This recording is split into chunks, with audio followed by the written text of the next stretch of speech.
মুছে যায়, তো এতে আমার কি দোষ?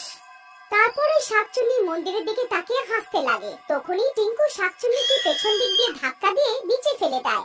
তখনই মন্দিরের আলোটা উজ্জ্বল হয়ে যায়। মন্দিরের সব ঘন্টি নিজের থেকে বাজতে লাগে।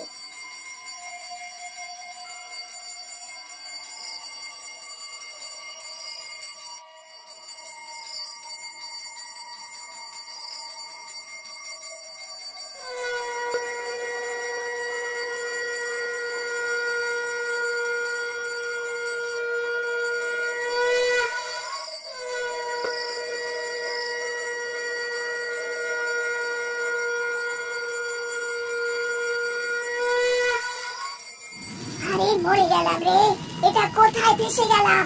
আরে নির্বোধ, তুই আমাকে প্রতারণা করে ঠিক করলি না। আরে মরে গেলাম রে, হায় রে। তারপর দেখতে দেখতে ওই শাকচুন্নি ছাই হয়ে যায়, আর এভাবে গ্রামের লোকেরা ওর থেকে মুক্তি পেয়ে যায়।